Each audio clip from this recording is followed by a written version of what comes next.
네, 여러분 안녕하십니까. 섣달 금음날입니다. 설 전날인데요. 이 정치권은 어수선합니다. 되는 일도 없고 안 되는 일도 없고 뭐 한다고 했다가 안 되고 결렬되고 그런 와중에 또 북한은 IRBM 중거리 탄도미사일 쏴서 또 전 세계를 긴장시키고 있고 그 다음에 윤석열, 이재명 두 사람의 지지율은 그야말로 초박빙 그 판세가 유지되고 있는데 이제 양자 TV 토론 이것은 지금 이 시각 현재로서는 거의 물 건너간 게 아닌가 이렇게 보여지는데 모르죠. 점심 오후 이때 또 극적인 누군가의 이제 단안이 있으면은 어떻게 될지 모르겠는데 그런 와중에 이제 열린 공감 TV라고 하는 유튜브에서 김만배 대장동 게이트의 주범 김만배가 그 또 다른 공범인 정영학한테 했다는 그 녹취록의 일부가 또 약간의 파문을 일으키고 있습니다. 김만배가 이렇게 말했다는 거죠. 윤석열은 형이 가지고 있는 카드면 죽어. 이렇게 말을 했다는 겁니다. 그래서 이게 또 이제 여야 공방거리가 되고 있는 그런 상황입니다. 하나씩 잠깐만 좀 짚어보도록 하겠습니다. 김만배가 그랬다는 거예요. 윤석열은 형이 가지고 있는 카드면 죽어. 지금 제가 여러 차례 말씀드린 바 있는데 대장동 게이트 그 공범 일당들한테 맏형 역할을 한 사람은 김만배입니다. 나이도 제일 많고 그다음에 일한 일들을 처음부터 끝까지 이제 설계도 도와줬는지 아무튼 그 윗분의 지시를 받았는지 실무 총책임자 이런 식으로 이제 진행을 꾸미고 했던 자가 김만배입니다. 김만배가 그 다른 이 공범들한테 스스로를 말할 때 형이라고 불렀습니다. 형이 말이야 어제 어느 술집에 갔는데 그 집 좋더라고 오늘 거기 한번 더 가자. 이제 이런 식으로 얘기를 했다는 거죠. 형이 가진 카드 그거를 까면 공개를 하면 윤석열은 죽는다. 이제 이런 말을 했다는 거예요. 여기서 이제 이런 사람들이 카드라고 하는 것은 자기 가지고 있는 어떤 둘 사이에 내밀한 거래, 둘 사이에만 공유하고 있는 비밀, 이제 이런 거를 은근슬쩍 풍기는 그런 말투죠. 윤석열, 형이 가진 카드면 죽어. 더불어민주당에서 그냥 넘어갈 리가 없죠. 그 우상호 총괄위원장이 이제 이렇게 말했습니다. 김 씨가 가진 어떤 정보, 그게 카드다. 김만배가 가진 어떤 정보. 또 김의겸 의원은 이렇게 말했습니다. 김만배 소나귀에 든 윤석열. 자, 그렇다면은 여기에서 김만배가 도대체 어떤 정보를 가지고 있다는 걸까요? 그렇습니다.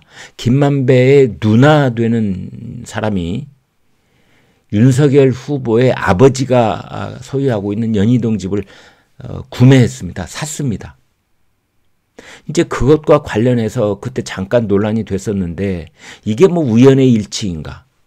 아니면 거기에 남들은 모르는 물밑 거래가 있었는가? 이제 이런 논란이 그때 있었습니다. 물밑 거래면 뭘까? 한 발짝 더 들어가서 본다면 아마도 김만배 쪽에서 윤석열 쪽으로 뭔가 흘러 들어갔을 것이다. 돈이죠, 돈. 돈이 흘러 들어갔을 것이다. 그런데 그냥 생짜로 흘러 들어가면은 뭔가 나중에 뒤탈이 날 수 있으니 마치 아버지의 집을 사고 파는 거래를 한 것처럼 겉모습을 꾸며놓고 그 물밑에서 이제 큰 돈이 간 거 아니냐 이런 냄새를 피우고 있는 겁니다. 예컨대 다운 계약서 그 규모를 좀 크게 해가지고 이제 이런 냄새를 여당에서는 풍기고 있고 제가 지금 말하는 그런 내용을 직접적으로 말하지는 못하지만 이제 그런 분위기를 싹 갖춰놓는 겁니다.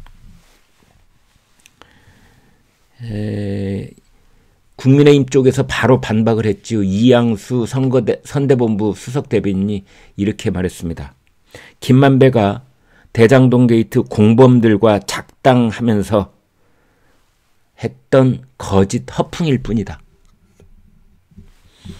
이제 그런가 하면 김성범 부대변인은 또 이렇게 말했습니다. 만약 뭔가가 있다면, 그러니까 김만배가 말한 그 카드라는 거, 김만배가 형이 가진 카드면 윤석열은 죽어라고 했을 때의 그 카드, 그 얘기를 했으면 그 카드 내용이 무엇인지 민주당이 확인해야 될 거 아니냐. 그런데 왜 그거를 국민의힘 보고 해명하라고 그러냐. 자기네 밥상을 옆집 보고 차리라고 한다. 이렇게 이제 반박을 했습니다. 여러분은 어떻게 보십니까? 저는 이렇게 봅니다.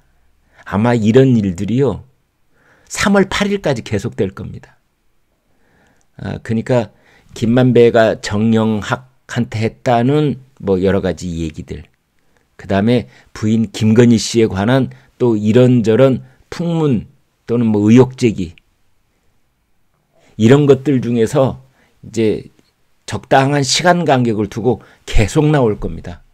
이것이 끝이라고 절대 우리 생각해서는 안 될 것 같고, 이제 그게 계속 나올 텐데 어떤 것이 불이 확 붙어서 타오를지 아니면 다 별거 아니고 찻잔송의 태풍처럼 그냥 다 지나가 버리는, 오히려 또 어떤 것은 의혹 제기를 했다가 커다랗게 역풍이 다가올 수도 있는, 그 변수는 많겠습니다만 아무튼 이게 계속될 겁니다. 김만배가 했다는 녹취록이 이만큼 있으면은 이제 꽃감을 빼듯이 하나씩 하나씩, 김건희 씨가 7시 45분 서울의 소리하고 또 이 녹취했다는 그 녹취 내용도 하나씩 하나씩. 아무튼 이럴 때 이제 정치적으로는 맷집이라는 말을 쓰는데요. 윤석열 하면 맷집이고 맷집 하면 윤석열. 그런 얘기를 예전부터 많이 했었습니다. 그래서 윤석열 후보가 견뎌낼 것이다.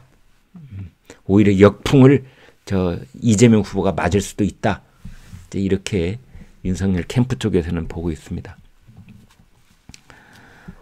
북한이 이런 와중에 중거리 탄도미사일을 동해안 쪽으로 쏘아 올렸는데 이게 800km를 날아갔다. 그것도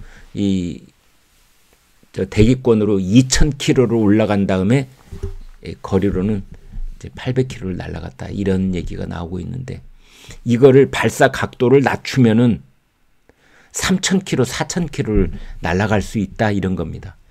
그러면은 그 미국 국토인, 영토인 괌이 그 사정거리 안에 들어옵니다. 평양에서 괌까지는 약 3400km거든요. 그런데 북한이 이런 용어를 썼습니다. 검수가 완료됐다. 검수 완료. 이거는 실전 배치를 위한 테스트가 완료됐다. 이런 뜻 같아요. 그래서 지금 군사 전문가들은 이제 북한이 중거리 탄도미사일 IRBM 이것을 실전 배치 완료했다는 것을 공개한 것이 아닌가. 지금 이제 이렇게 보고 있습니다. 설 연휴가 시작돼 가지고 나온 여론조사가 두 가지가 있는데요. 하나는 이재명 33.2, 윤석열 37.8, 그래서 4.6%포인트 윤석열이 앞서는 그런 여론조사가 하나 있었고, 또 다른 하나는 이재명 33, 윤석열 32.5, 그래서 0.5%포인트 차이로 이재명이 앞서는 그런 여론조사가 있었습니다. 이 두 여론조사가 있기 이전에 한 서너 개 여론조사도 이제 박빙이었는데, 이번 것도 역시 하나는 오차 범위 내에서 4.6포인트 차이, 하나는 0.5포인트니까 그야말로 종이 한 장 차이 이렇게 말할 수가 있는데요.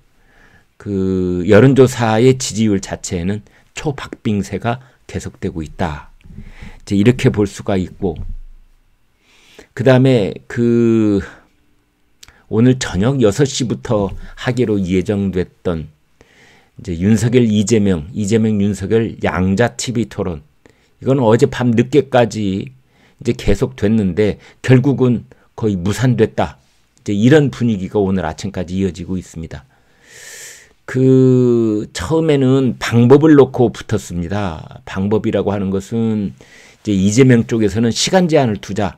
그래서 외교 안보 뭐 20분, 그 다음에 경제 성장 20분, 도덕성 검증 20분 이렇게 하자는 거고, 윤석열 후보는 자유토론 하자. 원래 우리끼리 양자토론 하자고 했을 때 그때 했던 약속이 자유토론 아니었냐. 이제 이런 것이었습니다. 이재명 후보가 좋다, 자유토론 하자. 여기까지는 수용을 했지요.